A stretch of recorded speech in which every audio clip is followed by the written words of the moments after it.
Hello, gorgeous. Welcome to the Be That Healing Girl podcast. And today on this episode, we're going to talk about the most important focus when you have different attachment styles. And this topic is near and dear to my heart. And this is really an episode for you if you maybe know that you have relationship anxiety or anxious attachment, and you're with somebody and dating somebody that maybe is a little slower with the texting, or they just kind of need some time to process things. They're what I would call a slow chew, or maybe they just tend to get activated and then they kind of withdraw. So if that is the dynamic that you're used to with them, and if you, when they do that, you tend to overthink and freak out and wonder, is it something that I did?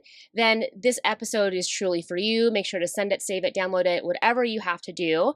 And yeah, let's dive in. And if you're new here, my name is Claire. I'm a relationship coach, and I love helping high achieving, high performing, you got it together, you can GSD kind of girly. I love helping those type of women who are slaying in their careers, but you're kind of sucking at your relationship. Let's be honest, where you're feeling a lot of anxiety, you're overthinking, you're doing a lot of mental jujitsu around, whoa, the relationship is taking up a lot of brain space, when really you just want to feel safe and secure and enjoy the freaking life that you live. So that's who I love working with. And if you are missing out and you just want to be part of a community, the Healing Girl Gang is officially going to be opening doors soon. I'll put some links in the show notes. And so if you want to be with the girlies that get it, because I know for me, it was so hard to talk to quote unquote normal people. I just felt like I would be crazy talking about all the things that would go on in my head. So a lot of my friends would be shocked when I would tell them or have like a little anxious attachment attack, I call them, because they really knew me as a very confident, capable, just all put together kind of person. But behind the scenes, I was not okay. So if you want to be with the girlies that get it, the Healing Girl Gang is for you. Oh, and the first training is going to be on overthinking. It's going to be super dope. So I'll put the link in the show notes. So let's do it. I want to just start with what happened this past, I think it was like Thursday. I don't know.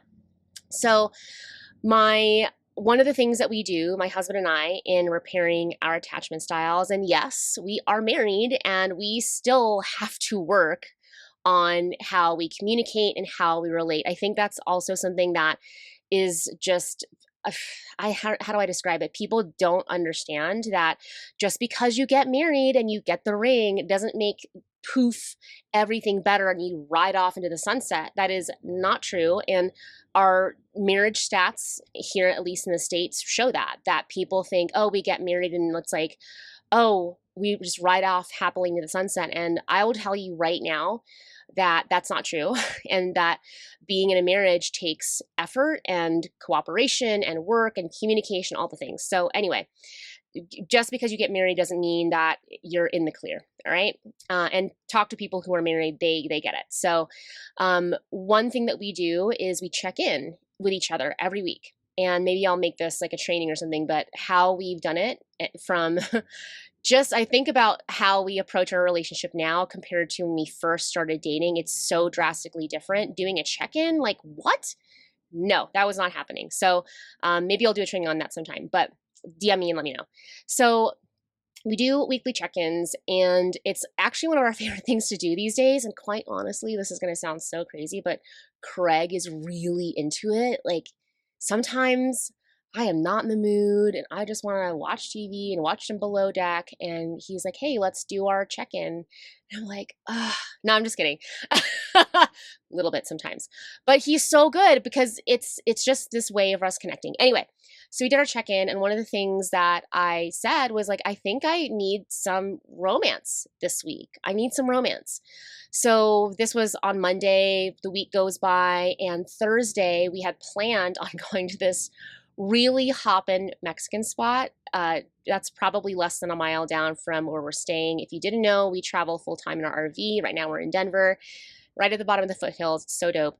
But every time we pass by this Mexican place, it is seriously hoppin'. And if you don't know, I love my desert island thing that I would love is to be there with like bottomless chips and queso and guacamole and salsa. Maybe a margarita. I don't drink that much these days, but that's like my forever I could eat it. So we keep passing by this Mexican place, and Craig has mentioned, oh wow, like the line is out the door. Like literally the people are parking on the street. It's that busy. So he mentioned to me like on Wednesday, that, hey, we should go there tomorrow. So in my head, Thursday rolls around. Okay, let's go to Mexican. So I get ready. If you watch my Instagram stories, I was debating, do I put makeup on? Do I get dressed up or whatever? So he comes home and I'm ready to go to Mexican because we've been talking about it. And he brought home groceries to make me Mexican. It was so, so sweet. And he sat me down. I didn't lift a finger. He brought me chips and queso, which is just so great. And if you're in the girl gang, if you know, you know, I wasn't crying in the queso. But he brought me queso and Topo Chico, which is like our favorite like seltzer. I'm giving you guys all the insider secrets right now, but he loves specifically, I mean, I like it too, but Topo Chico with a taste of lime in the glass. I don't know why, like in the glass bottle, it tastes so freaking good. Anyway, do yourself a solid and get one. So Thursday was his big romantic gesture where I didn't have to lift a finger. He cooked like a little Mexican taco bowl, like ground beef and bell peppers and like all these things that I love. And it just meant the world to me. And I was, in fact, just thinking because these thoughts happen to pass in my brain because I'm human too. Like I, first of all, love Mexican, and it was such a big gesture. And for a brief second, I thought, wow, I wish that maybe he had cooked me a steak. I don't know, just something like bigger. And the reality is, and this is what this whole podcast is about, is what are you focusing on? And in our relationship, and hands down, the most important focus that's helped us to really heal both of our attachment styles is to focus on the quality. The quality. Now, yes, he made me a taco bowl, and I'm sure I've seen stuff like the guys make them girls steaks and they cover it with béarnaise, whatever. And for me, a taco bowl is literally just my desert island thing, and he knows that. And I could imagine somebody else saying, oh, like a taco bowl, like that's all he made. Look, I just want to say this. If you are not focusing on the quality of the gesture or the words or the time that you spend together, you are missing out. And I relate this to, are you a quality girl or are you a quantity girl? And let's just take food. Are you the kind of person that enjoys like a 5-course fine dining French meal, right? Where, I don't know if you've been to those kind of tasting meals, but they give you basically like an amuse-bouche. I probably am saying that so wrong, but like a tiny taste, a bite. And if you go to these nicer restaurants, the portions aren't as big as if you went to Golden Corral. That was so big for me in Virginia growing up, Southern Bible Belt kind of girl. But that type of meal has high quality. They're sourcing the ingredients from a local farm. They're putting these little bites together so it just melts in your mouth, right? That is quality. And for me, that's what I focus on. I want high quality from my person. And so the difference would be, are you just in it for the quantity, right? Because you could pay $50 and go to Golden Corral and stuff your face, but is that food going to be locally sourced? I promise you it's not. Is it going to be gluten-free? Probably not, right? Like, are you just in it for the quantity? And when we look at relationship, I can look at exactly what was happening for me and Craig when we first started dating. He was not great, quotations with that, around texting me a lot. Right? Comparably, because when I first was dating Craig, I was dating other people too.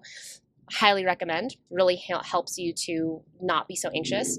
But I was dating other guys that would text me a lot. They'd text me, good morning, babe. Good night, babe. Like, what's going on? And yeah, they were quote unquote great at communicating, meaning and at that time, that meant to me that they were texting a lot. But when I started growing closer to Greg, what I was realizing is that he had high quality. When he was with me, focused on me, hearing me, seeing me. And yeah, his texting wasn't frequent, but it was still purposeful and intentional. And so I want you to get really clear. Are you focused on quantity? Are you trying to eat at Golden Corral? Or are you trying to have a 5-star meal? And that's a really important thing. If you can focus on how is the quality, what's the quality of these interactions? How are they really seeing me, hearing me, feeling me?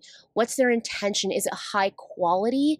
Or are they am I just one of the 15 girls that they're texting good morning to? Because I tell you what, I was with a guy that was great at texting, but I didn't know he was texting other people because he's a great texter and it didn't mean anything to him. So if I were to say the main focus, and honestly, this doesn't just have to be for attachment styles, this is for any relationship, you want to focus on the quality of how they're showing up, the intention behind it, and what's it made of, right? I would rather have a meal that is locally sourced, farm fresh, farm to table, than something that's been sitting in a freezer and flash fried. And yeah, that might taste good.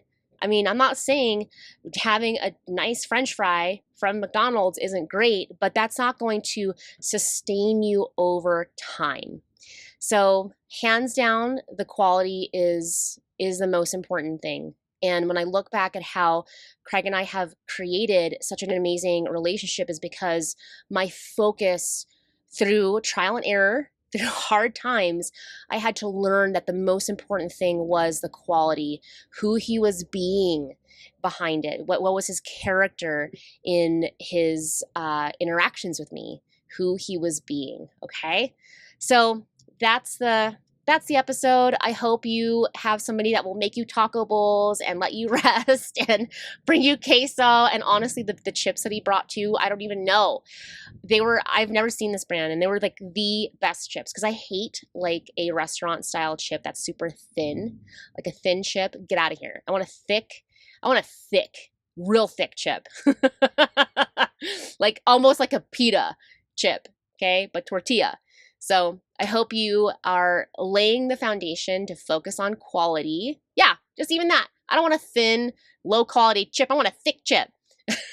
So I'm hoping, and I'm really holding, not even hoping, I'm holding for you that you focus on the quality. All right, angels, I'll see you in the girl gang, and I believe in you. Mwah!